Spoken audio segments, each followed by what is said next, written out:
have a great guest. You were just on our show a couple weeks ago. We brought you back.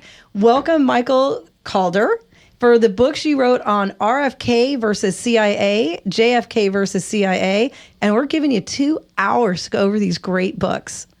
So come on over, Michael, and tell us more about them. Well, would you like me to... You start wherever you want to. We talked about the RFK book 2 weeks ago, so we can do a refresher on that. But there was some other stuff you wanted to cover. I did. There was the assassination and how they got through to him in the kitchen. Yeah. Let me do a quick summary for the people. Absolutely. 2 minutes, they'll get it. In order for the Central Intelligence Agency to pull off this assassination, they have 4 objectives. The first is Sirhan has to be in the pantry when Robert Kennedy walks in. If he's not there, they got to abort it for whatever reason. So that's number one thing they've got to make sure. They also have to separate Kennedy from his security team. He's got 2 men who are always with him. He's got Rosie Greer, LA football star, big guy. He's there that night. Rayford Johnson, 1960s decathlon athlete. These men aren't there for decoration. They love Kennedy. They wanted to be president. They don't want anything happens to them. So I actually have a photograph of Rosie. He's got his big arm out in front of Kennedy, in between Kennedy and a man who's coming towards him to get an autograph of a poster. But if Rosie had been in there with Kennedy walking through the pantry, Kennedy might still be alive. So the objective from CIA is we got to separate Kennedy from that security team in order to shoot him. Third objective, they need someone on the inside who's going to be backstage to direct Kennedy back through the pantry. He's got to be someone that Kennedy trusts, and he's got to be on the CIA side. So that's another parameter that you need, and you need one more. You have to stop Robert Kennedy's movement, his forward movement when he walks into the pantry. Now, I've been in there. I've been right where Kennedy was shot. Once you pass the double doors into the pantry, you take 4 steps, and you're right alongside the partition where the second gunman was waiting for Kennedy. If you took another 2 or 3 steps, you'd be past the shooter. So they got to make sure that someone stops Kennedy while he's walking, just to pause for a few seconds. They want a stationary target. Very hard to shoot a moving target, especially in a crowd like that. So they accomplished all 4. Right. Thane Caesar, people who know a little bit about this, even Paul Schrade, my friend, he was the first to get shot in the pantry. As I was telling you, Paul brought Robert Kennedy in '66 to Delano because he said there's a lot of problems with the farm workers. They're not being treated right. They're not getting paid right. The working conditions are horrible. Kennedy comes all the way from New York State, where he's a U.S. Senator. Paul shows him around. He's with Dolores Huerta and Cesar Chavez, and that's how Kennedy gets involved. But Paul remained good friends with Kennedy. Paul's on stage that night with Kennedy. He's upstairs on the 5th floor, comes down with him, walks in the pantry. He's the first to get shot because we didn't have time to cover all that. Yeah, we didn't. I think that's kind of where we left off. We talked about the shooting, and then we ran out of time. It was a quick hour. Yeah. Thane Caesar is a security guard in a security guard's outfit. And which one was he? He's the one that people who know a little bit think shot Robert Kennedy because he's walking alongside him to his right. Okay. And he has a gun. Okay, so if you know a little bit, you might think, well, that logically, maybe he's the guy who shot him, right? Paul even asked me, did I think Thane Caesar shot Kennedy? And I said, no. And Robert Kennedy Jr. asked me the same thing. He said, do you think Thane Caesar shot my father? And I said, no. And he said, well, he's CIA and he's standing in the right position. And I said, so was the actual shooter. And even RFK Jr. thinks Thane Caesar did it. Let's get Thane Caesar out of the way, okay? There's only 10 security officers for the hotel. William Gardner's the security director, ex-LAPD. He's got to hire more security guards because there's going to be an overflowing crowd that night. He contacts a security guard company, Ace Security. He orders up 6 more security guards. One of them is Thane Eugene Caesar. At 11 p.m., William Gardner places Thane Eugene Caesar in the pantry. His job is to keep people out of the pantry who don't belong there. Only people who should be there is maybe kitchen help, and that's it, okay? But there's Sirhan in the pantry, okay? Thane Caesar's job, in my opinion, was one, to allow Sirhan in the pantry, to make sure he has access to the pantry, to make sure he doesn't get thrown out. He's working with CIA. He's a contract CIA agent. He's not a pro. He didn't go through the training. He's just a contract CIA worker. His second job is when Kennedy walks in, is to hold Kennedy's arm while Kennedy's walking through the pantry, which he does. Kennedy turns to shake hands with several people, including 3 busboys. As soon as he finishes shaking hands with that last busboy, Caesar once again grabs his arm. That's when Kennedy's shot. He's there to make sure Kennedy remains stationary when he's shot. And that's the thing with Eugene Caesar. He didn't pull his gun. He didn't shoot anybody. He actually hits the ground when the shots are being fired because he doesn't want to get shot himself. But he knew Robert was getting shot. Yeah. Okay. And even so he's in on it. Yeah, he's in on it. Robert knows he's getting shot. He's getting shot, and I know he knows because he turns, according to the people who are there, violently to his left, which takes him out of Thane Caesar's hand. And he twirls around and lands on the floor. But in the photograph I have with his arm outstretched, there's a tie right next to his hand. The tie belongs to Thane Caesar. When he was turning, he grabbed Caesar's tie and fell with it. And that's why the tie is next to him when he's semi-conscious there on the ground. So any friends of yours ask about Thane Caesar, then now you can inform them a little bit better, okay? Okay. Right. So how long did RFK live after having been shot? Was he able to give a statement? RFK? RFK, I'm sorry, yeah. Oh, no. He's almost dead when we had a central emergency. Back then, central emergency is set up for gunshots. A lot of people getting shot in L.A., okay? They don't take them to just any hospital. They take them to Central because they're prepared to keep you alive after you've been seriously hurt. Once you're alive, then they can ship you off to whatever hospital, and that's what happened with Kennedy. He was almost dead, but they revived him, and he was alive, and they kept him alive. Then they sent him over to Good Samaritan. Surgeons come in. They operate on his head. There's bullet fragments in the head. They're able to keep him alive, but they explain to Ethel, this is it. This is how he's going to be. We can keep him alive forever, but he's not going to ever talk again. He's not going to regain consciousness. He's not going to be the man you love. And that's when Ethel decided, okay, I'll let him go. So about 24 hours, Ethel made that decision. After Jackie flew in, after Martin Luther King's wife, Coretta, flew in, and then she makes the decision to pull the plug. Then they take him out to the airport at LAX, fly him back east, and have the funeral. So, yeah, he lived. Those doctors can keep you alive long since before you should be gone a long time ago, you know. So you had gone down, let's recap just a little bit. Dawn wasn't here, and some of our listeners at 7 o'clock don't know the story. So why don't we go back just a little bit, because we're in a different audience hour than we are normally. What made you decide to want to do the Who Shot RFK, and why you believe the CIA was behind it? Because you had already written a thesis for JFK versus CIA. Yeah. Back in college, I did my thesis on President Kennedy's assassination, reading the 26 volumes of hearings and exhibits, the 12 volumes of the House Select Committee in 78, 79, Kennedy's 3 volumes of public papers to figure out why they killed him. So I already was an expert on President Kennedy's assassination. I went to the play, The Awful Grace of God, and it was fantastic. I'm walking out of the theater thinking, I wonder if CIA knocked off Bobby too, right? I don't know. So just out of curiosity, I went downtown to the Central Library in the rare books section. They have about 1,500 pages of a summary of the 50,000 pages that they have in their investigation. So I read it, saw a bunch of holes, especially with the girl in the polka dot dress. Realized several people saw her walking around with Sirhan that night. So I knew something's going on, right? The question is, in order to find out who killed him, I'd have to read the entire LAPD investigation files, okay?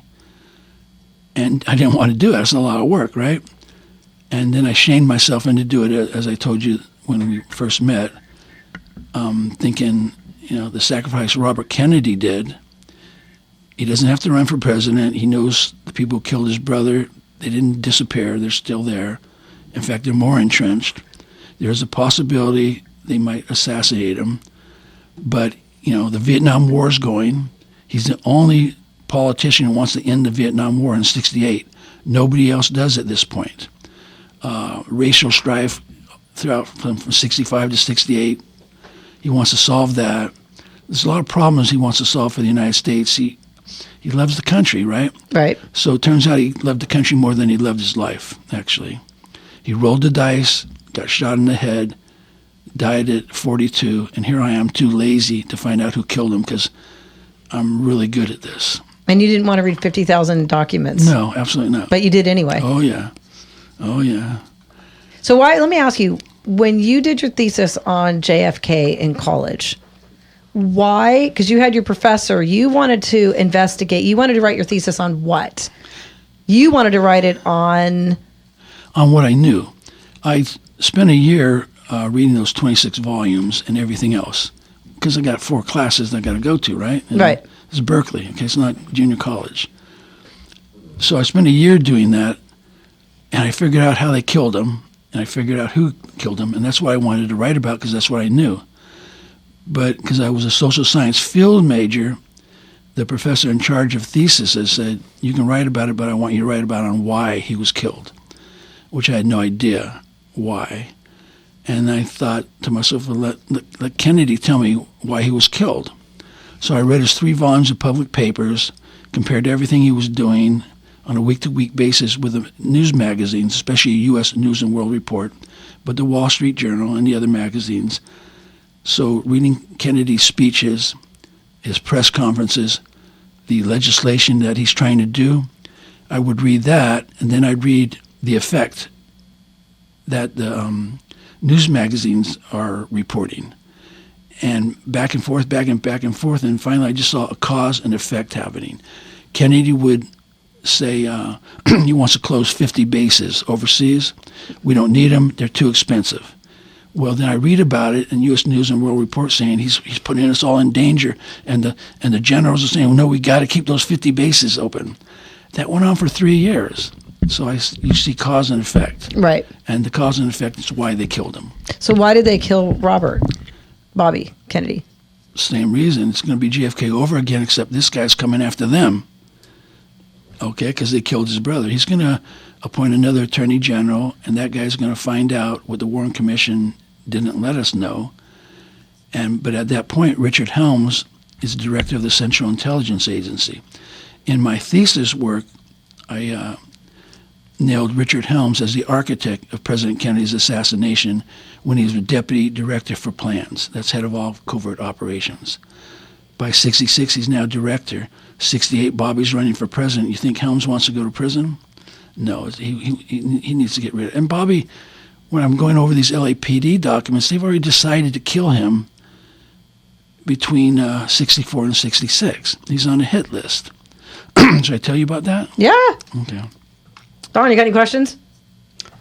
Well, I'm thinking Don's good for questions. The Warren Commission, there was a previous U.S. president that was part of it that volunteered. Was that not the case?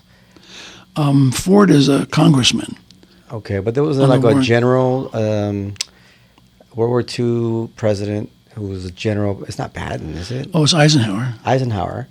And was he not on the advisement to the Warren Commission? No, Eisenhower was out by this point. Okay. He's enjoying his retirement. Okay. But Nixon was on the Warren Commission? No. Oh. This is all. I was going to say, what? This Hold is on. going to. You have Alan Dulles, ex-director of the CIA. Kennedy fired him. Okay. He's on the Warren Commission. Oh, interesting. Okay. Earl Warren, Supreme Court Justice, he's supposedly the head of the Warren Commission. That's why it's called the Warren Commission. Then you have senators and congressmen who appear only when their area of responsibility comes on. Gerald Ford is a congressman from Michigan. He's there. Interesting. He has some interesting questions. Okay, the main work is being done by lawyers. They're doing depositions.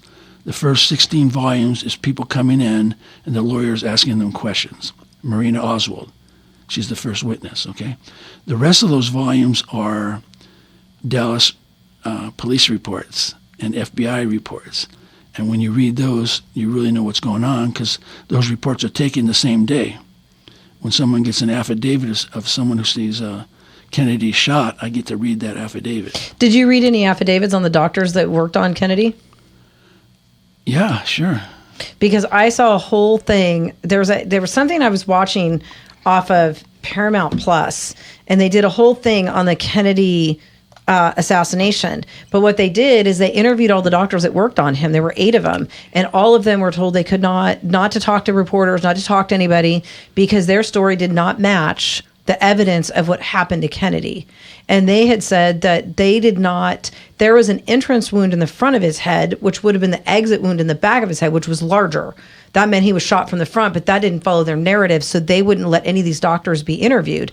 Years and years later, I think it was in 2012, 2016, they were able to interview all the doctors. They sat them all down at the same time on the white couch, and they all talked about their experiences, and they all had the same experience.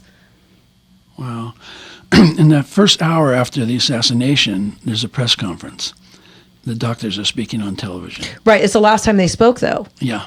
Yeah. They shut him down right after that. Said, no more press. We don't want you talking about it. Well, here's why. Malcolm Perry's a surgeon. He gets a call, come down, Kennedy's been shot. He comes down there. He sees a tiny little hole underneath his Adam's apple. Right.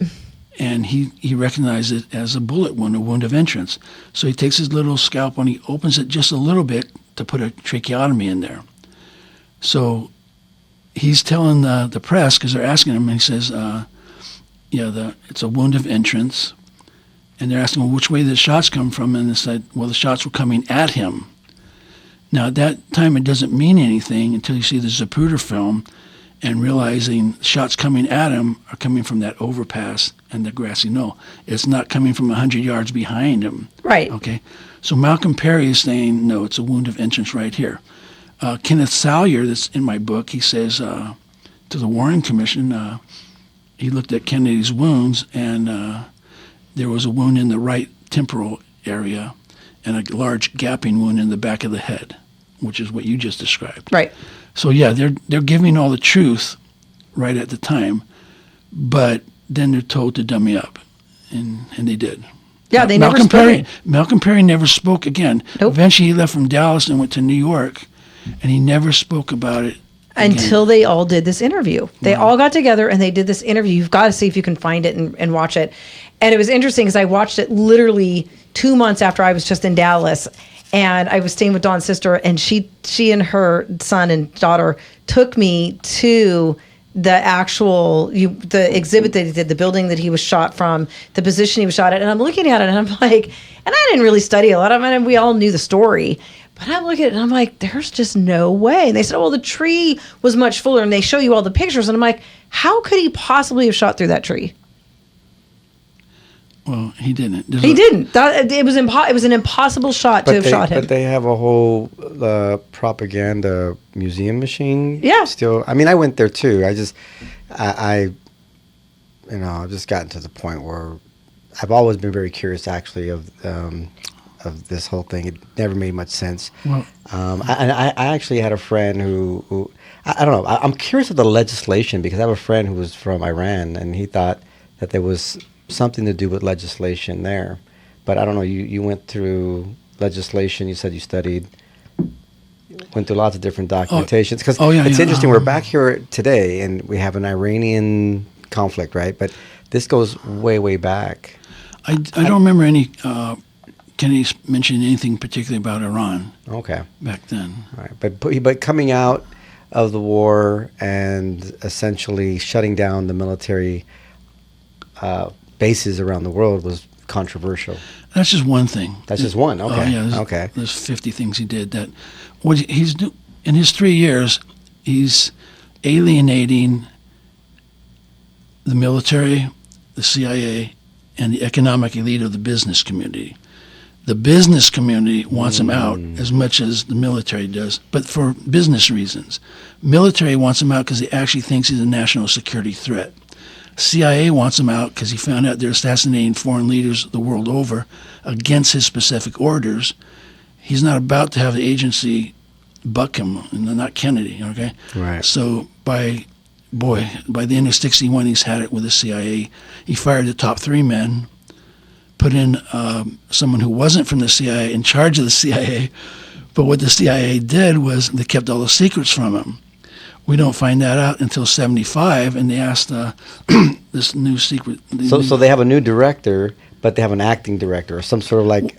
Yeah, right. Richard Helms, deputy director for plans. Wow. Helms tells his people, don't tell the director we're doing any of this. Oh, wow. They asked, God, what's his name now? He's testifying in 75 and said, did you know the CIA had their own executive action assassination team? He said, no, I didn't. If I had known that, I wouldn't have allowed it. Do you know 2 minutes about MK Ultra, that they're trying to program Oh, assassins? yes. We went over that. Okay, good. No, you went over the show. You've got to go over that again. Okay, I will. But the point is, when they bring the director of the CIA and the ex-director, when Congress is going over the CIA, I ran covert action in Chile, which is the CIA taking over Chile. Alleged assassination of foreign leaders, CIA assassinating foreign leaders. Congress was investigating the CIA like mad in the 1970s, which led to the House Select Committee reopening the Kennedy assassination. This is where I get all my information, right there in the basement at UC Berkeley in the government documents section. And it's all public. Oh, yeah. You have to read it and you have to understand what you're reading. But yeah, it's all public, yeah. See, that's what's interesting is that you're able to solve the why on this, and it's all on public 1 minute. information. Right. But you have to put the puzzle together. Right. Okay. That's not always the easiest thing. Yeah. Because you have to. It's like a box of 10,000 pieces to a puzzle, and it does. You can't quite make it. You can't quite determine what it looks like. You don't. You're just. In other words, you don't get a picture on the front of the box. You just get a bunch of puzzles that you have to put together, and little by little, it starts to look like something, I guess. And then finally, it visualizes. Yeah, that's wild. Wait, hold on, because we're going to a hard break. But when you come back, we need to go over what is it, the matcha? MK Ultra. MK Ultra. I can't get But the anything right. mantra is a dance, I think. No, it's a That's coffee. the humor of the show, is that I can't get those things It's a right. matcha latte. That's what she had before she got here. Right. We'll be right back, and we're on the LA Hispanic Republican show with Dave Hernandez. We're stepped in at Jeff. He said, "What? We've taken over his hour, and we have Michael Calder with us, and we cannot wait to come back. And while you're gone, take a sip of coffee and come right back because we got another hour and a half to go."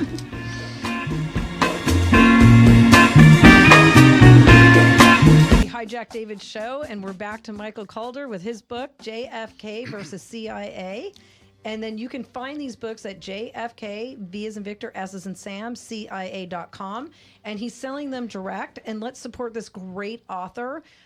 He's also got RFK versus the CIA, which is his latest book.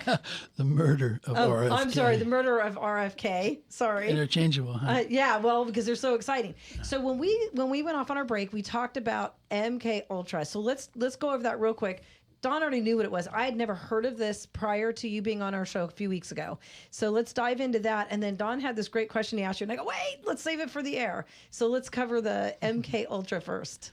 1953, Richard Helms. He's assistant deputy director for plans. He wants to have a program, I'll make it kind of simple. He wants a program that can take individuals off the street, not knowing what's going on, and turn them into assassins, but for them to not know that they've been turned into assassins. That's what he's going for. In 1963, the inspector general for CIA, he looks at the program. He says, "We have to stop doing this. It's illegal. It's immoral. If we get caught, we'll be in a lot of trouble." Richard Helms argues, said, "No, we have to keep it going. We now have materials and methods to create amnesia for events preceding and during their use." Oh, that's like shocking. That's Sirhan, right? All of our eyes just got super big. Yeah. He says, we have methods now to create dependency, a person to be dependent on another person. And he's basically explaining what's going to be Sirhan in just a few years. So they keep going. It's millions of dollars over a decade, 53 to 63, and then they kept doing it. They're contracting out to hospitals, legitimate universities, prisons, insane asylums. So they're trying to find a way to grab a man's mind. What they're doing is they give you another personality. So you have your personality, but you have another personality that they control. So do they create that personality, or is that an altered personality that you have that they're able to contrive out of you? No, that's different. That's psychiatry problems. No, this is created out of whole cloth. You don't have a second personality. They just created it. Yes, and they create it and they control it, and they did that with Sirhan. Because he always said he was innocent. He says he can't remember any of it. Yeah. Which is what the precept of Richard Helms wanted, to create amnesia for events preceding and during their use. Okay? So that's MK Ultra. And in the book, The Murder of RFK. Since I'm changing titles for you. The Murder of RFK. I come across LAPD files. They're interviewing two women. They're waitresses. They both have the same story. They worked at a place, and they said Sirhan would come in and visit with his brothers occasionally. And the bartender, who's also sells drugs, is training Sirhan to be an assassin, right? So they asked Velda Hoffmeister, well, Velda, give me an example. So she said the bartender, Ali Kala, would go up to Sirhan, who's minding his own business in the bar, speak to him for a couple minutes, then Sirhan would get up and get enraged at someone else across the bar. Kala would then go to Sirhan, say something to him again, and he'd stop on a dime. That's MK Ultra. They want to see if it works in the field, okay? So Ali Kala is telling these girls as they go along from 64 to 66, see that kid? He's going to be famous one day. I'm training him right. That's kind of scary. Yeah. She has another conversation, and finally Ali Kala in one of those years admitted, yeah, Sirhan's going to be an assassin, and he's going to be assassinating Robert Kennedy. Robert Kennedy was a senator when that was spoken to this woman in 66, okay? He said they have a list of men that they want to take care of. Kennedy is one of them. So from 64 to 66, Sirhan's already under MK Ultra. They're holding him reserve for if Kennedy runs for president, then they're going to use him. At this point, he's only 22 years old. He's going to be 24 when he shoots at Kennedy. So they got him when he was a young man. That's kind of scary. Do you think that program's still going? I think they just used it on that kid in Pennsylvania. Are you kidding me? Absolutely. And remember we talked about the girl. Remember Sarah Jane Moore? Did you forget? Yes. Let me remind you, and I can tell the audience at the same time. Yes, perfect. In those documents, again, I'm reading, the Senate wants to know in the 1970s, why do our presidents keep getting assassinated and shot at? So they investigate the Secret Service, right? Right. So they're investigating the shooting of Gerald Ford. And what comes out in the documents is the San Francisco Police Department, the intelligence unit, the intelligence units both in L.A., San Francisco, New York, they're the best, okay? They're almost like CIA themselves. They contact the Secret Service and say, Sarah Jane Moore is going to try and shoot President Ford when he comes to San Francisco tomorrow. So they send an agent out to talk to her, and he talks to her and says she's a middle-aged lady. She's harmless. She has no gripes against Ford. She's not a threat, but she does have a handgun. He confiscates the handgun. The next day, she buys another handgun and is shooting at Ford. The only reason Ford is alive is because a bystander saw her pull the gun out, hit her arm right as she's pulling the trigger. and she barely missed Ford, right? So she goes to prison. 30 years goes by. I'm up in San Francisco in the Bay Area, and I see on the local ABC affiliate, they're going to be interviewing Sarah Jane Moore. She just got out of prison. She's gonna live in the Bay Area again. And Vic Lee, who's like one of their best interviewers up there, is going to interview her. So I'm watching it, right? And I'm taking notes. I'm getting ready. And the camera's on them, and they're walking down a path, and it's a very tranquil setting. And he says, "Why did you try to shoot President Ford?" And she said, "I don't know. I felt like I was in a trance, like I was on automatic control, and that somebody had written a script that I am now following." Interesting. Does that not sound like MK Ultra? Yeah. Okay, so they were doing it back then against Ford. Now, when these presidents get shot at, you got to look at who's going to be vice president. Do you remember who was vice president when Ford was president? Who was I? No. A guy named Nelson Rockefeller. Oh yeah, he's like the forgotten vice president. I didn't ever. Well, he is because of this reason. Ford put him in as vice president for a little while, but people kept trying to kill Ford. Okay, that was just one. Squeaky Fromm tries to shoot him up in Sacramento.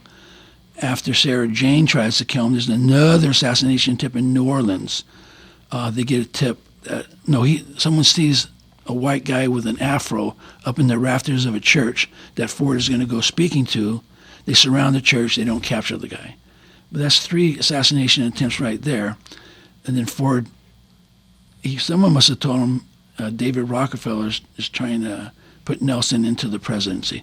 David Rockefeller in the 60s and 70s was all powerful. Don was talking about the 300. Right. Well, if there's a committee that actually runs the country, David Rockefeller would have been the head of that committee, at least in the 60s and 70s. So my analysis is David Rockefeller is trying to get his brother in the presidency. I noticed that after about the 3rd assassination attempt, Ford fires Nelson Rockefeller and puts someone else in there. As soon as he did that, there's no more assassination attempts. Now, and with Reagan, who's the vice president when Reagan's elected? Oh, I don't even remember. From Texas? Lyndon? No. George Bush. George Bush. That's The right. first one. I forgot he was his vice president. Now, what's really clear to me anyway is these guys are clever. Bush is CIA. He was a CIA director, and then right. he left that. But he was also deep cover CIA during the Kennedy assassination, according to my analysis. Oh. So was Lyndon Johnson part of the plan there? Or, well, Lyndon, they're informing him that it's going to take place, but he's not part of the plan. Gotcha. But I noticed Alan Dulles is flying out to his ranch in the summer of '63. Alan Dulles is the ex-director. Alan Dulles knows that the CIA is going to assassinate Kennedy in a few months. So my thinking is Alan Dulles went to Texas specifically to inform Johnson we're going to take care of Kennedy. Wow. And Johnson lets it happen, of course. Because he's going to be president. He's going to be president. He's going to be out of a lot of trouble, too. Kennedy was going to remove him in '64, and some of his buddies were getting indicted, and it looked like Johnson might get indicted for one crime or another. So, yeah. He solved a lot of problems by knowing that JFK was going bye-bye. Yes. Wow. Don, you had asked him a question when we were at the break. Well, I was trying to see about how all this ties into some of the other, committees that have existed or they're old. Well, we talked about the book, The Committee of the 300. Right. So there's this book of The Committee of 300 that I've been reading, and essentially breaking down all of these smaller committees. Some of them are, many of these old organized. I should have brought it up here. It's in my car, actually. I'm still reading it. But old committee groups, what is it? So many acronyms, gosh, I can barely remember the ones in the U.S. but essentially, the point of this is that Bush actually was the first president, I think, that came out and said something like, this is how now we can usher in the New World Order, right? And I always, and I was, gosh, maybe 15 years old when I heard that, and I was just thinking, New World Order. I mean, we grew up here in the U.S. as, American was like this shiny beacon of light in the world, and everybody, bring me your what is the gosh, I'm having a brain fart. You're poor, you're trodden upon. Exactly. And that, why do you think so many migrants come to this country to this day? And we tell people, look, they come here for a reason, and obviously we have something that they don't have where they're at. Your individuality, your rights, your liberties, your opportunities, things of that nature. But yet, here the president of the United States is talking about ushering a new world order. So there's something better, Different. Michael, different. Very different. Yeah, take your shoes off at the airport. Different. Oh yeah. Gosh, long lines, TSA, different. Yeah. But you had asked Michael something. What did he ask you that I said, wait, save it for the radio? It was the committee. Yeah, it was the committee. So you had a comment about the committee and what you see it as being. Yeah. Interesting. What's his name? I forget his name. Like, there's so many names I can't remember. They're all in the book or they're written down. There's a guy in the pantry, and he was working on the campaign. Robert Kennedy liked him. He's a businessman. And he's in the pantry when Kennedy gets shot. And he told the LAPD he was shocked when Kennedy came in because he said he was all by himself. There's nobody around him. Barry, Bill Barry, a security man, is always in front of him or somebody else. But when he walked in, he's all by himself, which he's supposed to be. So that he's an easy target, right? Right. Well, this guy is very interesting. I have photographs of him. LAPD says, well, what are you doing in the pantry? I keep waiting for the maid with the knife. No. And he says, well, I had a feeling something bad would happen tonight. I thought he might get shot, and I just wanted to be in on the action. It's a weird comment to make. It is, but he's being truthful because he's. I'll tell you why it's tied into the committee. And he goes, and they ask him other questions, but there's 20 pages because he has inside information. He knew Kennedy was going to get shot. That's why he's there. You don't know Kennedy's going to get shot unless you're on the inside somewhere, okay? Right. And he is. He'll go on to develop something that he thinks is the future of television. He calls it cable vision. This is 1968, okay? So this guy's really sharp. But His name wasn't Turner, was it? No, before Turner, way before Turner. Epstein. No. Ish. So I got 20 pages, and in those 20 pages, he's describing inside information he's been given. He says, what's really happening is there's a group called the Committee, economic elite. They decide which way the country's going to go. They're at the top, then you got people who are in the middle, and then you've got the CIA who will do the bidding of the committee. And so this is kind of what you're talking about. Now, Right. He went into detail about it, but where's the proof? But pretty scary that someone on the inside that knows Kennedy is going to get hit knows about some group called the committee that's already organized in the 60s. Which is very interesting because in that book that you I gotta start reading it. I gotta hand it to you before we leave. She can order me another one. But what was interesting in that was that there was proof within that book. This gentleman worked for the CIA. He was, I guess, born a British citizen and worked here in the U.S. And I guess they just assumed he had the accent and he was part of this elite group and he was working in Africa. And he was like, it's very strange that we're being told that we're supposed to be pushing this type of agenda, but we're actually bringing in socialism and all these other types of things. We're creating problems where we're supposed to be the solution. So it was like, but he would be included into certain meetings. You have to read it it's too much to throw out here on the radio, but I get it. Yeah, but the point, it's the whole puzzle thing. There's like 10,000 pieces in this book, so we would never be able to put that in words here tonight. But imagine, because where I'm at right now is where they talk about how they connected the dots of the Italian prime minister being killed by also an intelligence community. The CIA. And that Kissinger was actually running that ops in the murder of this prime minister or president of Italy at that time, and it's solid. It's like solid evidence. And I was just, I'm thinking, like, here we are. Obviously we're going around and we're doing all this wonderful expansion of supposedly. I think most people look at it and they say, "Wow, America's just like every other imperialist." The only difference is, like, are we just the puppets? Are we just the military arm that is doing all? I mean, we're sacrificing our American blood, our military to expand this, but we don't. But we who's don't, we running don't, it? We don't really run it, right? I mean, that's how I'm seeing it. I don't know. Maybe I'm What just are your being too thoughts there, Michael? conspiratory. I think the guy was right about the committee. Mm-hmm. That's in the 60s. I don't know what's going on now, though. I think money is too important to leave to anyone except the rich. They're going to make sure they're protected and money's protected. So they're going to do what they think is best. And they got a lot of ways to do it, especially if they got the intelligence community on their side. So you were actually followed by the CIA. Oh, way more than that.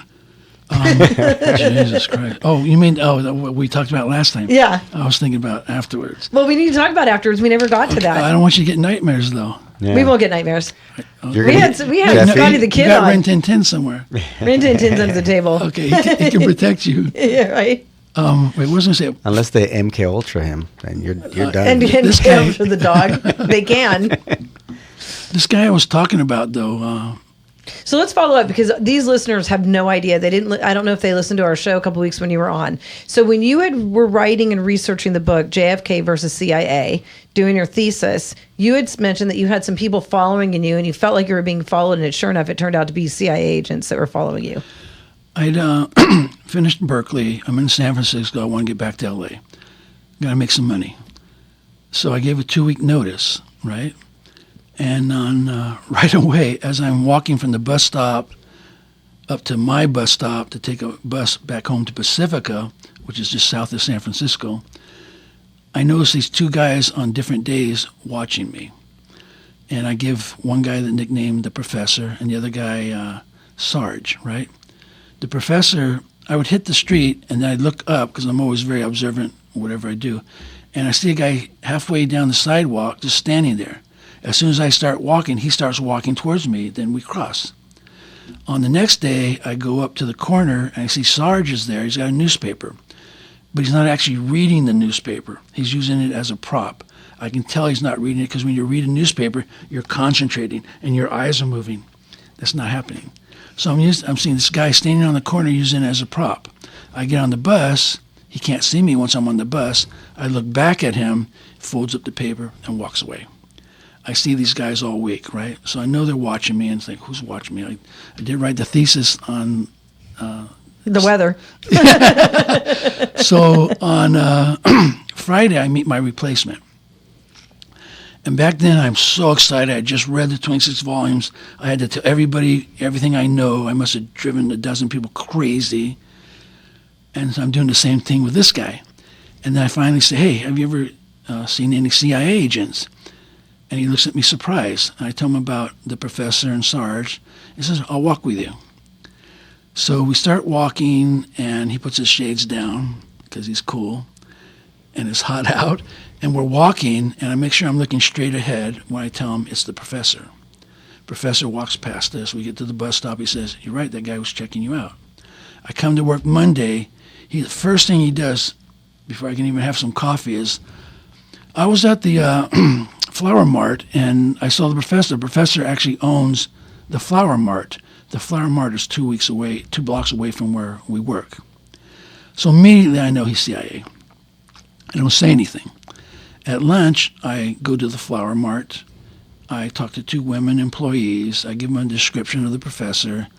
I say, is he the owner? And they look at me like I'm crazy, right? So I know he lied. Right. I still don't say anything. I want to see if those guys are there tonight. So night comes, I'm walking, and they're gone. My shadows have disappeared, right? So I confront the guy pretty quickly and say, I let them know that he's CIA. But I do it discreetly. It's just me and him, right? Because there's other employees. And the first thing he asked me is, who told you all that stuff you have in your thesis? I said, nobody told me anything. I don't know anyone. I'm just really good at analysis. And he doesn't believe me. I can tell it in his eyes. As we go along, he starts to know more about me, and then he starts to believe me. And a couple of the highlights, as we're working together, he says, see, I would pay you never to write a book. And I told him a bullet costs a lot less. And he says, not if you can charge the government. This is how we would go back and forth the whole time, right? Government pays more for bullets, I guess. I don't know. Yeah, they'll pay $100 for a bullet that costs $1. This is what he was referring to. And he would know because he's in the government. He says, later on, as the week is unwinding, he says, have you ever thought about switching sides? I told him, I'd love to work for CIA. Apparently, I'm a natural. But your agency killed the president. That's treason. I can't work for you. He kind of looked down as if, he had heard that before. And then on my last day, he says, I'll walk you to the bus stop. So I'm walking to the bus stop. We get at the bus stop. And he says, you may see me down in L.A. And I said, I don't want to see you in L.A. And he said, why not? Like he's hurt, right? His feelings are hurt. Oh, man. And I said, because you're dangerous. And then he yelled at me angrily, said, you're dangerous. And I thought about that, and it caused me to smile. And I looked at him, and then he smiled. The bus doors opened. We shook hands. I got on the bus. I never saw him again. But that's my introduction to the CIA. 2 minutes. All right. So what happened after? Because you said it gives us nightmares. That's like a great movie. It's a great reason to read the book. I write Is that about in the it. book? Is that in the book? I write about it in Essays from the Fringe, is where I can write about stuff that I can't write about. Oh. Okay, so that's in Essays from the Fringe. Yeah. So he has Okay, 3 books: okay. essays in the Fringe. Essays from the Fringe, My Life in and Out of Hollywood. Right. So that, and in the back of it is your conspiracy theories. Yes, and that's where you'll find that little episode and another one out right after that we can talk about if you want. So Yeah. what was your reaction though when I mean that you're dangerous, right? I mean, what goes through your mind? 1 minute. I in that was moment? I was thrilled. I thought, I am dangerous. I know you guys killed Kenny. I know how you killed him. I know Richard Helms did it. I know why you did it. Yeah, I'm dangerous. That's right. Okay. Okay. What are you going to do about it? Right. You know? Right. You know what we do? We need to bring Scotty the Kid back with Michael. Michael's like, I'd love to be on the air with him because Scotty was. You listened to Scotty's episode and you're like, I love the guy. We got to bring them two of them together. So we're up at the top hour with the top of the hour for the LAH Hispanic Club, and we're coming back with Jeffy Said What. Just give us a couple minutes. Do not go away because we have Michael Calder and we're going to go into a lot more exciting things. So we'll see you in a minute here on AM 870 The Answer with. I almost said with David, but it's not with David. She's been MK Ultra. We'll be back. Bye. The audience just sent me a message that we've been here too long already. So my thanks to all of you, and now it's on to Chicago, and let's win there. Thank you. The murder of RFK. Determined to become president, and CIA determined that he not. My book, The Murder of RFK, available exclusively at jfkvscia.com. jfkvscia.com. Welcome to the Jeffy Said What show. For the next hour, your host, Jeffy Giorgenti, and her high-profile guests will be discussing their life experiences and reflect on how their decisions and their work impact our community, from community leaders to everyday people just like you. So sit back, relax, and get ready for you never know what you're going to hear on Jeffy Said What? And now your host, Jeffy Giorgenti. And we're back at Saturday night. We just completed our first hour. We stole the hour from David while he's at the GOP convention in San Diego. And we are back with Michael Calder. You were on a couple weeks ago. We discussed the murder of RFK. We discussed wanting to discuss the murder of JFK, and we didn't have time, so we brought you back for 2 hours. So now we're going to talk about JFK versus the CIA, which we kind of covered it in the first hour. But what were we talking about at the end of the second hour or the first hour? Because that was kind of fun. Well, I don't want to scare you. You didn't want to scare us with the CIA, so. But I will. But you will. So we're going to talk about your experience with the CIA. So we ended the last hour about the CIA and how they'd followed you when you were coming to LA, and you said, "Don't follow me." We covered that in the show a couple of weeks ago, but we never got to finish. So let's end where we left off, or start where we left off, and what you weren't going to tell us, but you're going to tell us anyway. Well, Jeffy, you have essays from the French. Okay. Yes. So that's one of your other books. Yeah. So go to the first part's Hollywood stuff. Second part is conspiracy. The first part is Dallas. You've been to Dallas. Yes. I've been to Dallas. Don's been to Dallas. Okay. Well, read that section because it's the Dallas that you didn't discover. Okay. Okay. But then there's the second little story is called what is it? Ambush in the Desert. Okay. And let's get to, we'll talk about the assassination pretty soon, right? Since you guys want to hear this, it's okay. I mean, I haven't told anybody because who cares, I guess. We do, and so do our 42,000 listeners. Okay.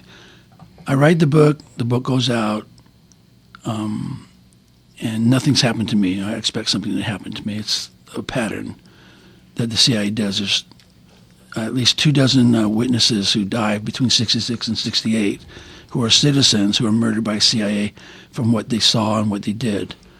Can I give you a couple of those before I give you my... You can do whatever you want. It's your hour. All right. Because ambush in the desert is really heavy. But let's go before that.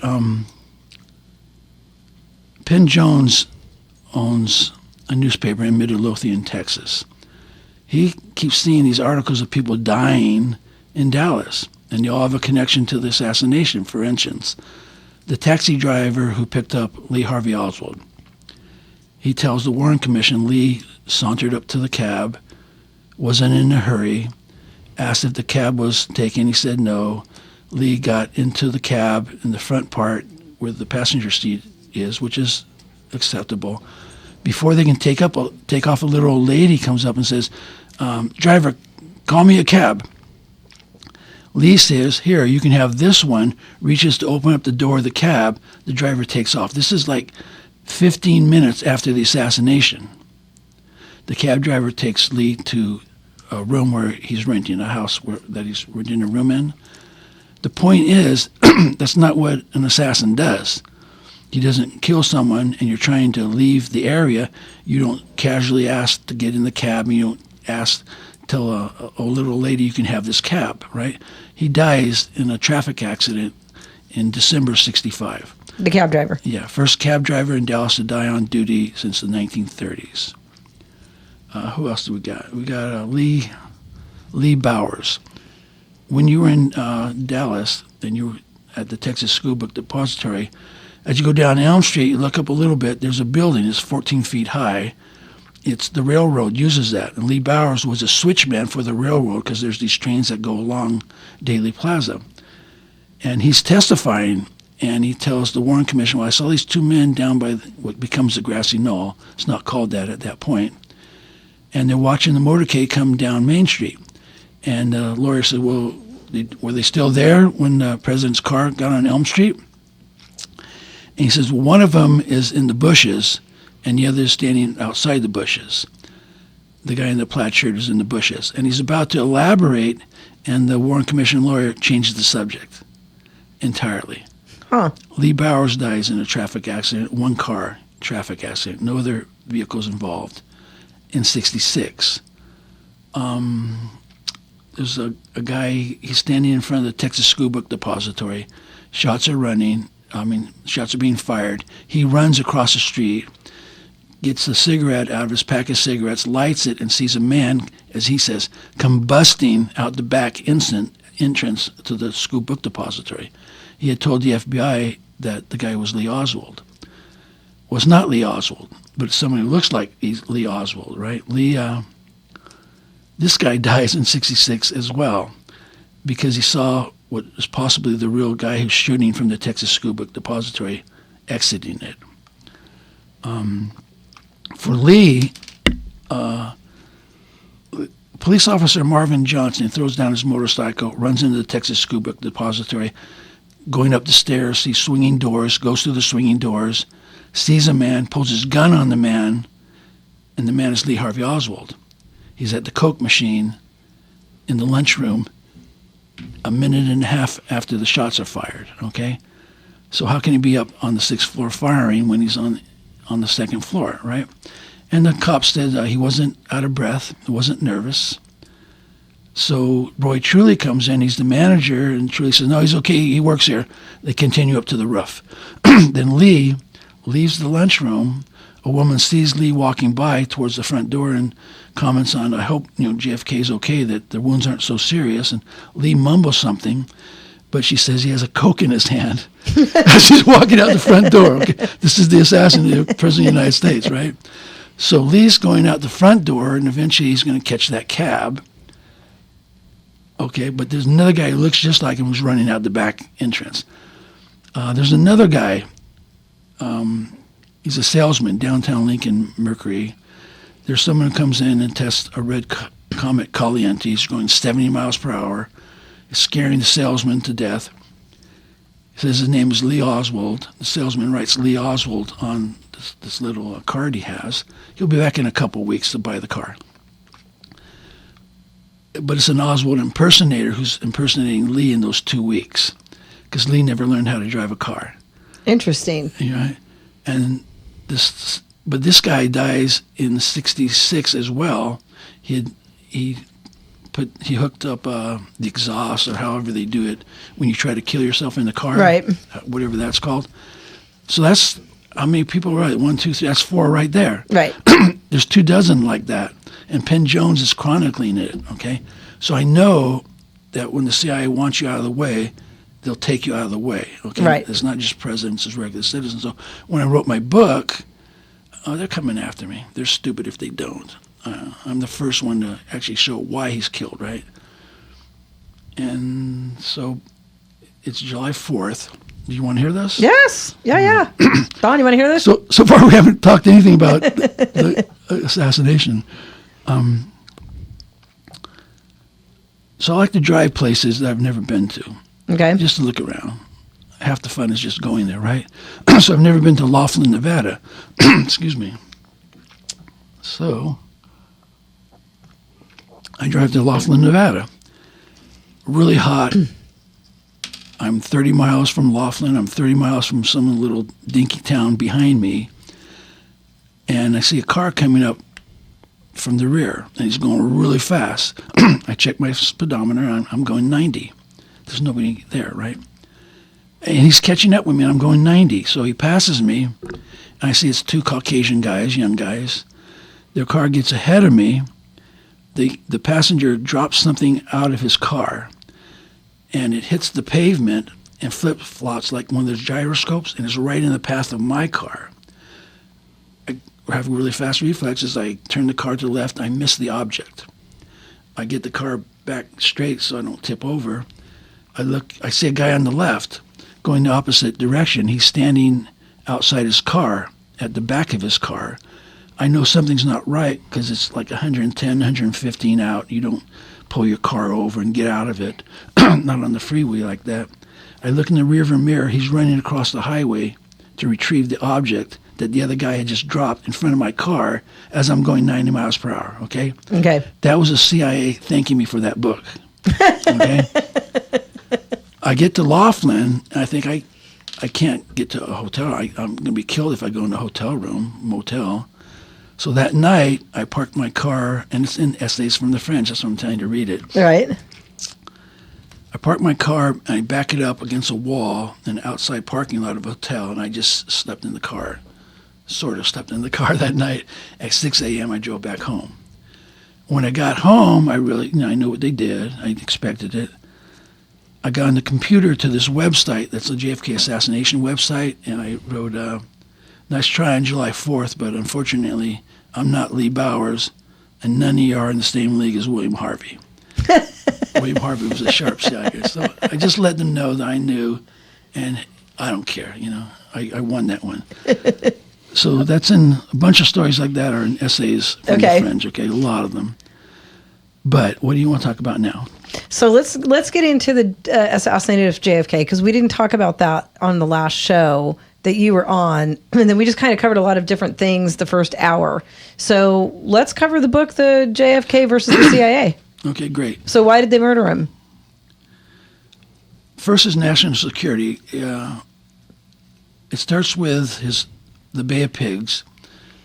He doesn't invade Cuba. He told them, I'm not invading Cuba. If you guys can do this clandestinely, fine.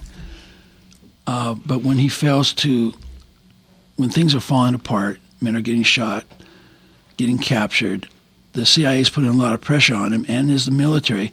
Let's go in. Let's use the Air Force. Let's do an invasion. And he refuses, okay, to help in any way. So that's the first thing is with the military. Second thing, his own stance with Europe. What we were doing back then is if the Russians invade Western Europe, we're going to use a nuclear bomb on them. Kennedy says, no, we're not going to do that. I want you guys to figure out another plan in case the Russians invade Western Europe. So once again, he's going against what the military has already set up, what we're going to be doing. What really gets him killed is the Cuban Missile Crisis. Russians are putting missiles on the island. The CIA is informing him. He finally figures out that this is what they're doing. The military is fanatically about invading Cuba. We can get rid of Castro, and we can stand up to the Russians. Kennedy is going to do that, but as a last resort. Kennedy has advisors that he trusts. They're meeting every day. He has them speaking amongst themselves so that he's not there, so they can talk freely. Kennedy just tells the Navy, okay, prepare for the invasion. By the time those last days, we have 40,000 Marines on ships ready to invade Cuba. But they got to get the word. Kennedy decides on a blockade. He's not going to let any Russian ships come in that have missiles. And it works. The Russians back down. There's some negotiations. We get out of World War III. Okay? But to the military, that's not a victory. The victory was invading Cuba and getting rid of Castro and standing up to Khrushchev. So he becomes a national security threat even more. As we go into 63, the plans he had in 61 to the United Nations, he goes to the United Nations and says, we must put an end to war, or war will put an end to us. And he says he wants to end nuclear testing, no more nuclear bombs in the atmosphere or at all. He wants to stop any more advanced nuclear delivery systems and a few other things. Well, the military is reading this. They're analyzing this. They're thinking this guy's crazy. You know, he's going to put us in jeopardy because the Russians aren't going to stop. Right? But this is what Kennedy wants to do. The world's getting too dangerous with these nuclear weapons. In 63, he gets the Nuclear Test Ban Treaty passed over the objections of the Joint Chiefs of Staff. The chiefs are brought in by the Senate because the Senate has to approve it. And each one says, no, we're opposed to it. We need to test these bombs in the atmosphere. We can't trust the Russians, blah, blah, blah, blah. What Kennedy did was he went over the State Department's head with his own men, and Kennedy negotiated the Nuclear Test Ban Treaty with the Soviet Union, with Khrushchev. Khrushchev went for it. Wow. Kennedy had made a speech that was probably the final nail in his coffin at the American University in 63, where he says it's time to end the Cold War, basically. He praises the Russians on some things, lets them know, don't mess with us, we will stand up to you. But Khrushchev is so, he reads the speech and he told his people, I'm ready to sign that thing now. So him and Khrushchev by 63 are getting along, they're ending the Cold War. Our guys know this because there's a lot of secret communications going between Kennedy and Khrushchev, not through the State Department, but CIA knows everything. And so he's a national security threat. So the military gives the CIA the go-ahead to assassinate Kennedy. In my book, you'll learn there's an Army intelligence unit in Dealey Plaza. They're not known in 63 or 64. We don't find out about them until 78 with the House Select Committee. I have Robert E. Jones' testimony. And so I put the highlights in the book. He says he had 8 to 12 men in Dealey Plaza. He's asked, well, would they say that they're Secret Service? Because there's many men who identify themselves as Secret Service agents in Daley Plaza at the time Kennedy's being shot. They're not really Secret Service. Secret Service is in the motorcades. The head of the Dallas office, Forrest Sorrells, told the Warren Commission, no, we only have so many agents in the motorcade. They're at the airplane. They're at the hospital. I came back. I'm the first agent. Well, by the time he comes back, there's already been 8 or 9 people identifying themselves as agents, Secret Service agents. But anyway, where am I? I don't even know where I am. So we were. Where did you take him, Jeffy? Where did I take him? Where did you I took two? everybody on the ride of you got to go buy the book JFK versus CIA. I want to. I mean, we're on this last hour, and I'm just curious to know, and maybe you don't watch TV anymore, and you just like I'm Read these watching kind of sports books. and beer, right? We were talking about that in the break. Just have a beer and watch some sports, and some of this stuff here just go down in the slippery slope. But look where Trump is today, right? Trump today, I mean, he's gone into Venezuela, right? He's kind of done a little bit of what JFK did. He, in a way, but I don't know. I think he's maybe done some of the things that they wanted JFK to get done. Like now, Cuba, essentially, right, is Next. They can't go on without having their petrol. Let me use it. Petrol's not coming in, and I mean, they are running into problems with their energy, etc. We're in Iran right now. I mean, we're supposedly negotiating some sort of opening of the port of Hormuz. I mean, do you think that much of this would have happened during JFK's time had he gone along with the military plan? Maybe the plan of those who have the economic resources? I'll tell you about Vietnam in a second. But while you were talking, I'm listening, I'm thinking, the president that we have right now is doing everything the opposite of what he's always believed in. Venezuela, Iran. Right. Did he go over to them? Is he one of them now? Right. That's my question. That's my question. Well, that's what I was thinking when you were talking. Oh, okay. Yeah, because I'm just like, he's aware of Iraq, that there's no missiles of mass destruction. He knows it was a big joke, except for the people getting shot and come back without arms. It's not a joke to them. Right. But he knew that was unwarranted, and Venezuela, that's unwarranted. And maybe he's gone over. I don't know. I don't know. And he was talking about also the I always thought he wanted to get rid of the CIA in his first term. The whole narco economy, right? He's been talking about the whole narco economy. He should have. Yeah, right. I mean, he's been shot at too, so it's kind of it kind of throws things off a little bit. It's like he's been shot but at. his assassinations have kind of come to an end. So you bring up a good point. Did he step over into the dark side of the things he was opposed to?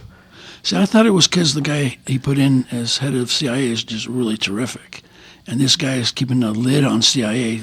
No more assassination attempts. No more daily anti-Trump diatribes in the press. I thought it was this guy because this guy's really sharp. I like him. But maybe Trump's gone over. What a shame. Dun, dun, dun, to the dark side. What a shame. Well, he's rich and he's older. There's no need to go over to the other side if he has, Unless he Right. knows things that we don't know. which he does. Yeah. So there's a possibility what he's doing is for reasons we just don't know yet. Or maybe he's screwed up too. He screwed up as an individual or he screwed up as president? Compromised, you mean screwed up, or like No. screwed up in? Made wrong decisions. Iran's not Venezuela. Right. Okay. Yeah, they're not. I think he's made a misjudgment. Yeah. But I don't know. All I know is Kennedy's and assassinations. Michael's going back Well, in I time. mean, you go back in time and you just wonder, like, Does history repeat itself? well, it rhymes, and I'm just, some of this rhymes, I'm sitting there just thinking, like, maybe. Yeah. And many of these things, though, I mean, clearly, look, it's like we can all talk about it from here in our radio studio, but there's some really, really challenging issues happening all around the world. Even here, what we've been experiencing in Los Angeles and San Diego with the fentanyl crisis, right? Well, but you know what? What I'm thinking is of J6. So you had mentioned earlier you had 4 people we talked about that died right after the JFK assassination. I only put 4 people in my book. You only put 4 people in your book, but I'm saying we talked about 4 out of the multiple people. Yeah. When we go back to January 6th, look at all the numbers of people that disappeared, that mysteriously died. Right. You know, I mean, I'm even follows I'm even current day. I'm even thinking of the Charlie Kirk murder. It's I talked to him, Michael, about it's so synonymous to the whole way this all went down. And could he just the guy in the bush on the 3rd level? Yeah, could he disassemble his gun this rapidly? Could he? And the camera time frames don't really add up. And I mean, they were looking at Candace Owens like she's a complete nut job. But the more she dug and the more she was persistent on it, the same way that our guest Michael has been like, you know what? I'm angered by what happened to JFK, Robert F. Kennedy. I'm angered by it, and you know what? We're gonna have some truth come out from this. Is the same thing that I feel Candace Owens has done in a way, and she's yeah. Go ahead. I don't listen to her now, but I listened for the first 2 weeks after Charlie Kirk died and listened to her. Mm-hmm. Besides being good looking, she's really brave and smart. But one of those episodes, and she had it on, there was a woman walking with a guy who has a camera, and she's saying that she saw a woman walking with the supposed assassin, and she wondered if there was a connection. Then it gets edited, and then she starts talking again, but it has nothing to do about a woman that she saw in the aftermath walking with that kid, the guy who got arrested. So she was coming up with some really terrific stuff those first couple of weeks. Yeah, and then she started tying in little tail numbers for Secret Service. Some of them tied to French, the French government and other Egyptian government as well. Mm-hmm. She was taking the flight logs, and I was just like, holy cow! And then same thing, how Charlie Kirk knew that he had been. She claims that he knew that he had been getting followed. Right, and he was suspicious of these things, and he had, Well, and it was crazy. interesting because people kept trying to say that they didn't have a relationship anymore, they were no longer friends, and she's like, none of that was true. None of it's true. We always maintained our friendship. Wow. Yeah. Well. Yeah. So she's got to do the job of the government, like I had to do the job of the government. It's interesting though, because when you think about all that you went through to create these 2 books. You sat and read 50,000 pages for LAPD. You read, the Warren Report multiple times. You extracted all the information out of all the press that was done, all the written work that's done. And you did it all through public knowledge. All the stuff you got was all through public. You then went out and talked to people and did old-fashioned research on that. And I think it's interesting when you see how much technology we have today and how much more difficult it is to dig up information. Strange, huh? Isn't it? Yeah. I mean, you have, but here's the thing: the media, it's become consolidated, right? You don't have as much. I mean, where do you think we're going if we don't have journalism in the sense of what journalism used to be? You used to be able to go up there. You I'm have a state journalist. media. But what do we have now? I mean, we have state media. state media. That's a new term. I'm going to steal it from you if I can. You can have it. It's yours. You can copyright it. Yeah. But we have state-run media. We've turned into a state-run media.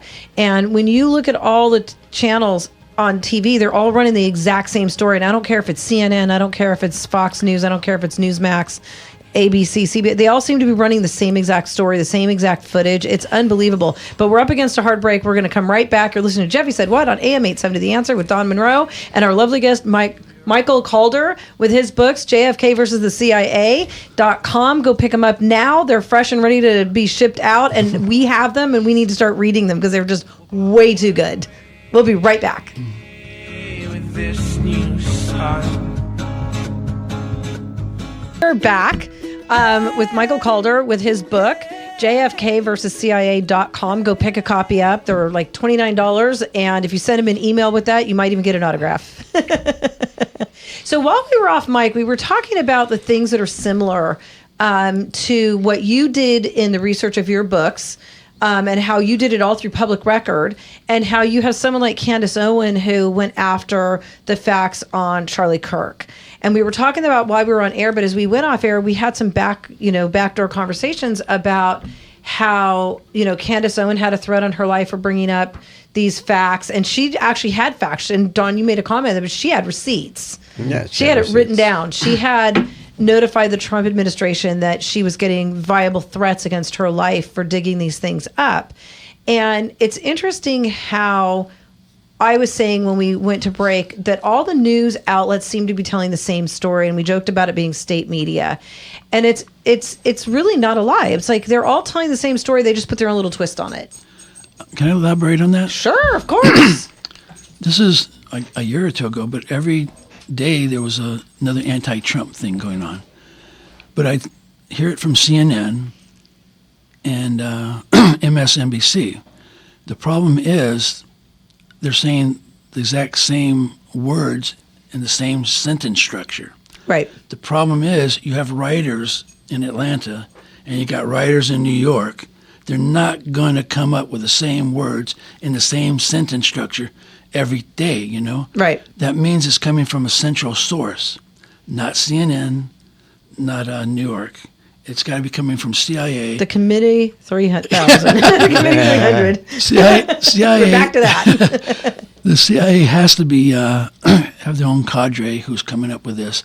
Then it gets distributed to MSNBC.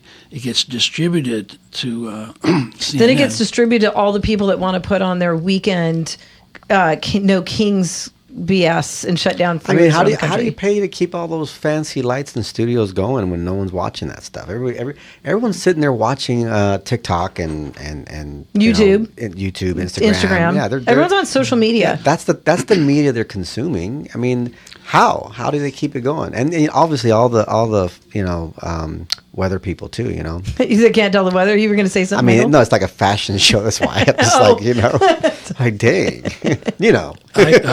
I have too many My in the eyes are room. They know. If you can only see looks on their face. Oh, I know. Can I give Yeah, you go one ahead. serious thing so that you can just destroy the Warren Commission? Sure. Okay, it's called the magic bullet. You've heard it referenced. There's a bullet found on a stretcher at Parkland Hospital. It's Exhibit 399, perfect condition. JFK. The JFK assassination, yeah. There's a problem because JFK has a bunch of wounds and Governor Connolly has several wounds. And the Warren Commission has concluded that this bullet caused all those wounds. Which is impossible. Yeah. So they bring in Humes, who did the autopsy on Kennedy, and he says, could this bullet cause the wounds in both men? And he says, I think it's highly unlikely. And he says it's highly unlikely because he goes over the wounds and how the bullet would have been messed up. Right. It would have been a hot mess from hitting bone and Yes. part of the seat. Because what people don't realize is that you had the governor sitting in the front seat passenger side. And it supposedly went through his neck and had to go through Kennedy. Opposite. Or is it when? No, that's right. Because they were saying he was shot from behind. Yes. That he was shot from behind when he was shot from front. I'm still stuck on the real facts that he got shot in front. Yeah. So if Kennedy got shot in the back of the head, he was shorter than the governor. So bullets don't go down to go up. But let's not go. That's where Oliver Stone goes, and that's fine. Okay. But this is more devastating. They asked the surgeon who operated on Connolly's wrist, could this bullet have caused all the damage to Connolly's wrist? He said, no. I took out more bullet fragments from Connolly's wrist than is missing from that bullet. I would have expected more deformation of that bullet. They talked to Robert Fraser, firearms expert. He says those bullets, they weigh 160 grains. This bullet weighed 158 grains and didn't lose any substance, right? So the Warren Commission is concerned. They got doctors telling them, no, this bullet can't do all this damage and remain intact. Right. They do experiments. Alfred Olivier does the experiments. He fires the Italian Mannlicher Carcano, those same type of bullets, into a goat. He recovers the bullet from the goat, and he tells the Warren Commission our bullet is flattened its whole length.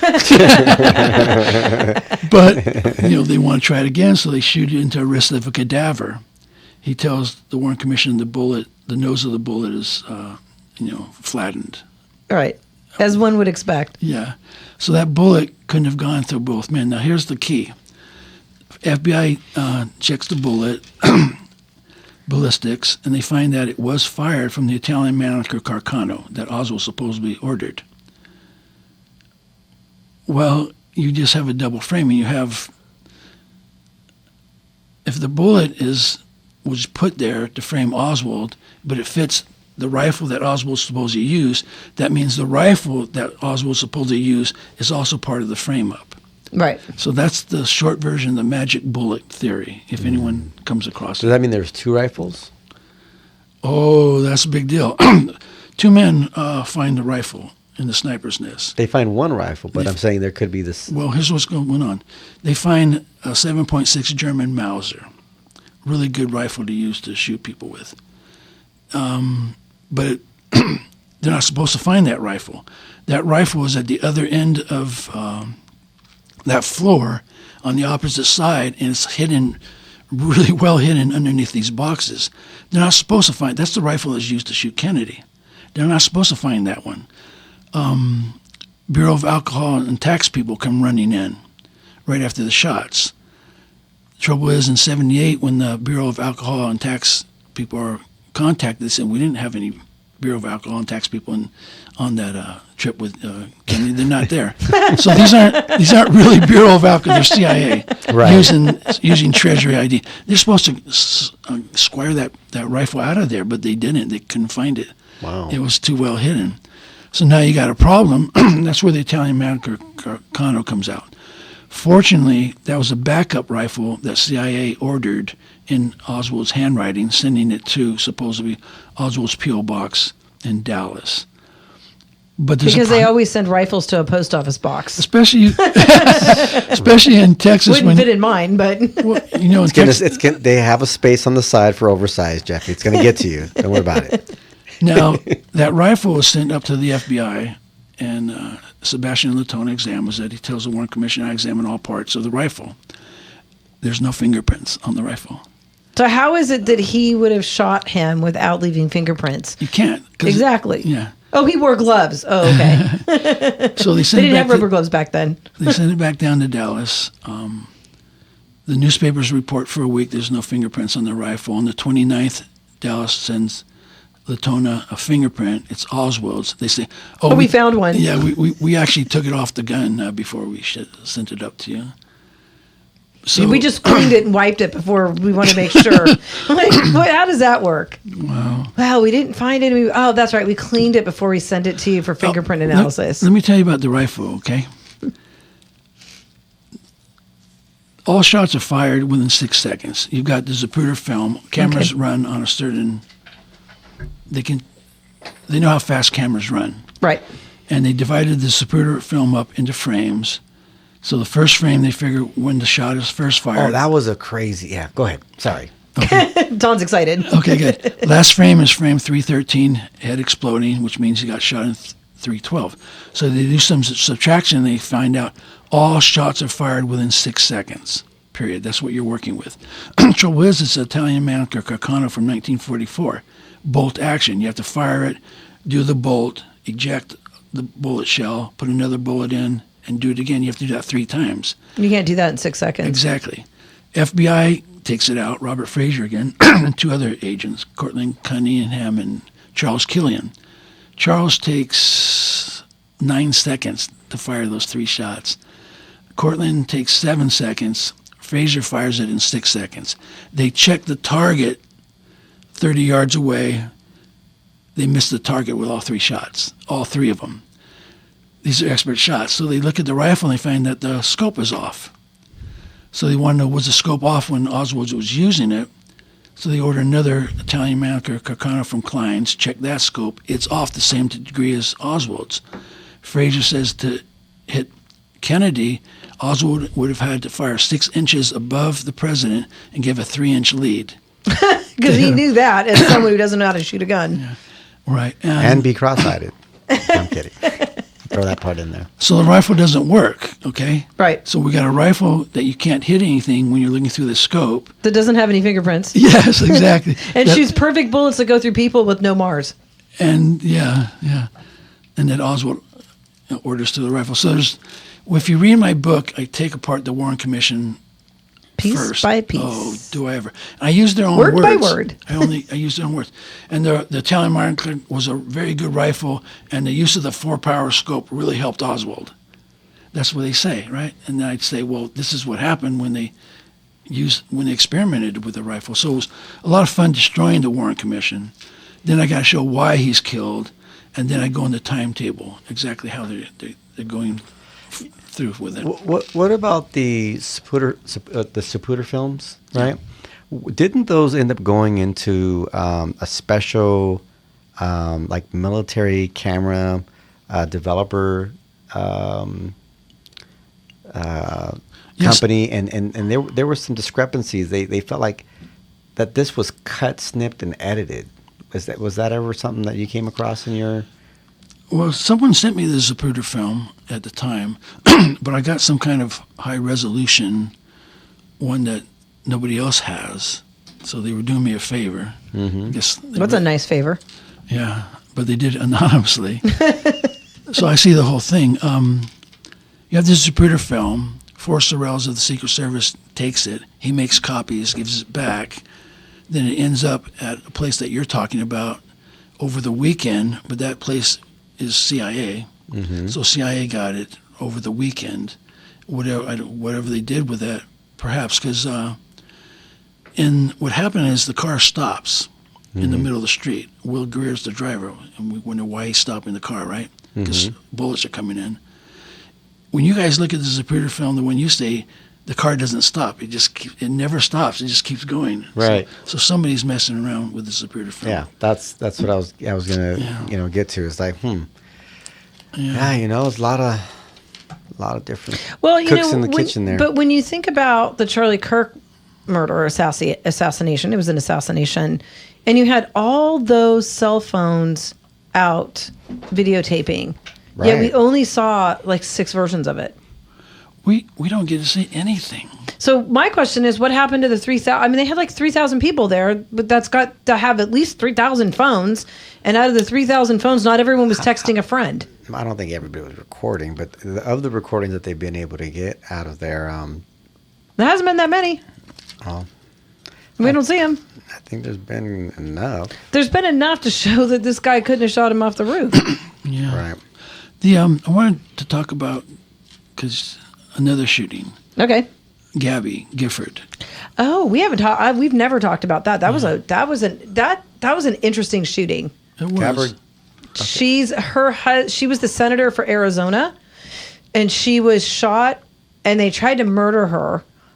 She's a Democrat, and she ended up marrying one of the twin astronauts, Mark. What is his last name? I can't remember his last name. Well, he's a senator now. Well, he ran for her senator. I think, didn't he take it temporarily and then run for it or something? Yeah. As her husband, and he became a senator in Arizona. He's still a sitting senator. I can't remember his last name though. Mark. Here's my thing. I'm following it at the time with the newspapers, and I'm reading the guy who's arrested. He's in jail, and he's going to the officers, and he said, "Why am I in here? What did I do?" And he keeps asking it because he doesn't know why he's been arrested, and nobody will tell him anything. And I'm thinking, what's going on? You just shot her. I think he shot 4 or 5 other people, but he doesn't know why. It's the amnesia thing coming again. Right. So I'm thinking, God, is this MK Ultra over again? And of course, with these trials, you don't have them. They get defense attorneys who plead guilty, and the guy goes away for life. So without a trial, you don't have any evidence. We don't know what happened, Yeah, people are getting bombarded into being put away for things that they didn't have their right to trial because they got a defense attorney that just take the life because then you won't get death. Right. And so we don't know any of this stuff, what's really going on, which I'm curious about. Yeah, I mean, I think there's a lot more of those.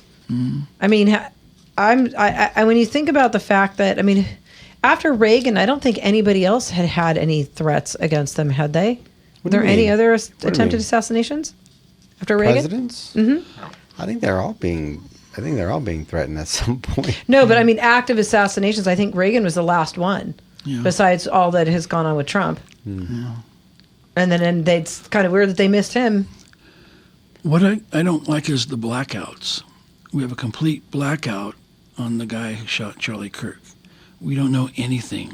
Right. Yeah. And they won't let us know anything, and they make excuses. And he wouldn't plead guilty, right? He was like, I didn't do anything. Right, he's pleaded not guilty. And the question is, does he have a real attorney? Or does he have a CIA affiliated attorney? Gosh. I knew that was coming. Boy, Right. if he does, they're He's gonna- cooked. Yeah, and you don't know what's going on in prison. I mean, in jail. He's not in prison, but They hang themselves. well, not that. Are They're they- probably injecting him with a bunch of crap. That's what I'm thinking. Are they giving him Oh, any psychedelics? drugs? Yeah, well, you know, Psychedelics. not stuff that he can enjoy. Okay. Painful psychedelics. Well, we want him to enjoy his time of being amnesia, Here's some stuff for voices in your head. right? We're going to create your voices and then pretend to fix it. Here's something I'm curious. Maybe your listeners can help. Okay, let's do that. Listeners, The state senator, what's his name? The state senator, nicknamed Big Daddy, Jess Unruh. Jess Okay. Unruh's in the pantry, right? I'm reading everybody's. In RFKs. Robert Kennedy, we switched. Okay. Yeah, that's okay. Okay, not schizophrenia, just we switched. So I'm looking at the diagram, and you see the diagram in the book and where everybody's standing. And I see Bradley Unruh is standing 4 or 5 feet behind Senator Kennedy. Okay. He's got a clear view of the second gunman coming up and shooting Kennedy in the back of the head, right? So I'm all anxious to eventually get to it. I get to it. It says, no interview. He has amnesia. I'm thinking, the kid's 22 years old. How do you have amnesia, And so I asked It's an Paul. old football wound. Yeah, I asked Paul straight up at his house. I said, let's get, this Bradley's right behind Kennedy. He saw the shooter. I need to go talk to him. And he looked at me and he said, good luck. And he said, Bradley Unruh has never said a word about that night since 1968. He won't talk to anybody. Nobody can find out where he's living. Okay? Did you find him? I almost did. I did track him down. I went to his condo. The CIA notified him you were coming. Well, he wasn't there, but I knocked to a guy underneath his condo, and I said, I need to speak to Bradley. Is he still here? And he said, no, he moved down to Mexico. I said, well, maybe you can contact him. Here's my information. Tell him I want to talk to him. But the guy's covering for Bradley. If he was still there or not, I don't know. But He was probably a CIA that lived underneath there. yeah. They said you were coming and we're setting that up. Anyway, Bradley is someone I would like to speak to. Well, I mean, it's kind of interesting that he was there, he saw it, has amnesia at 22, and has never opened his mouth since. You got to wonder what they threatened him with. Exactly. It wasn't just his own life. They probably threatened his life of his family or any future family that he may have. Sure worked. Yeah. Well, we got to bring Scotty the Kid back on. We got to bring Ryan on and have you guys talk about those theories. well, we got to get this. We got to get our listeners to find this guy. Come on, Yes. Name him again? Bradley Unruh. Unruh? Unreal. Bradley Unruh. Have you tried Googling him lately? Well, I'm done all my research. Okay, I tracked him down. What do you want me to do? Walk through the walls and grab Google. him? You can send Jeffy a DM or Send the redhead. yeah, send it to the redhead. Go to our Instagram. Jeffy said what? JEFFI said SAID what? WHAT. You can go to my DM, send me an instant message if you seem to find something, or you can always go to JFK V as in Victor S as in Sam CIA.com, and you can send Michael Calder a message that you found him and he's willing to talk. Absolutely. But while you're there, buy a book. Yeah. Can I talk about Jesse? Yeah, go right ahead. So the first thing you read when you're reading the RFK files is the newspaper articles. And I'm reading the morning newspaper when RFK got shot, and they're identifying the suspect as Jesse. I'm thinking, who's identifying him as Jesse, and why are they identifying the shooter as Jesse? And I keep that in the back of my mind because I know it's going to be very important, but I don't know why or how, right? Mm-hmm. Takes me the whole time, and I don't figure it out to write at the end.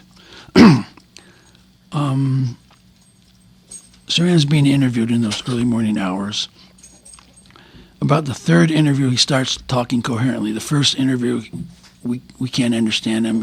He can barely talk. It's gibberish. Then the second one's okay. The third one's he's he's messing with the detectives, actually. They want to know his name, right? And he won't give it to them. One detective he has a good relationship with, this guy goes to get a phone call.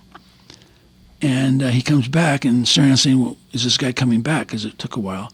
The guy comes back, sits down across from him, and says, well, Jesse, or do you prefer to be called Jess?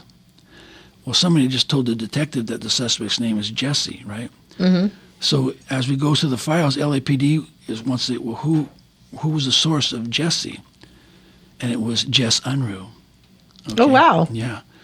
So my thinking is what Jess Unruh does, he's in the pantry. They're beating the hell out of Sirhan. He's telling, stop it. We're not having another Dallas. This one's going to live. So he stops people from beating on Sirhan. But my thinking is there's a few minutes, about 15 minutes for the police to come, cart Sirhan away, 15 minutes for the ambulance to come, cart Bob to the hospital. My thinking is Jess Unruh asked the kitchen help, who's this guy who just shot the senator? And they're telling him, man, it's Jesse, the dishwasher. Remember we went over that? Yeah. Yes. Remember the guy for the radio station, that left-wing radio station, I forget what it's called? It's a Pacifica radio station. Oh, I don't know. Yeah. Not your cup of tea? I'm on a radio station. Anyway, he's there that night. Kennedy campaign aides bring this kitchen worker out of the pantry, and he's a mess. He's shivering, he's trembling, and no one can do anything with him. And the Kennedy worker said he was the last person to shake hands with Kennedy.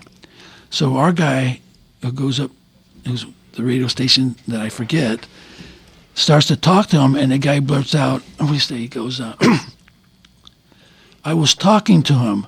I told him not to do it. I didn't think he would do it, but he's crazy, right? So that's 2 minutes.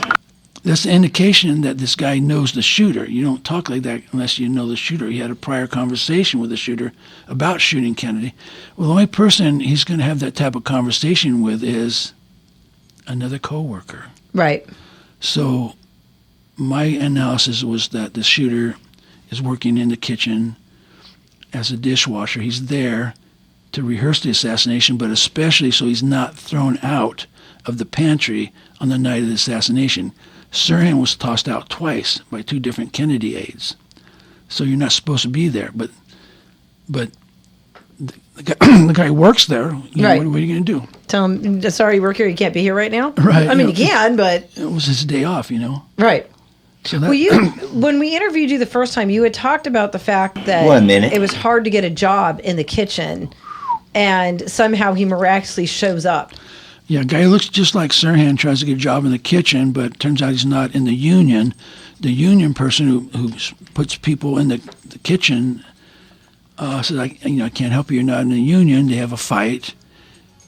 He remembers the fight on the night of the assassination. He sees Sirhan ducking the cameras twice, and he tells his wife, that's the guy I had the argument with. So there's a guy who looks just like Sirhan trying to get a job in the kitchen a week before the assassination. Turns out he got the job. He was placed there by someone else. With that, we're at the end of the show. That we're wrapping up 2 hours. It was great to have you back.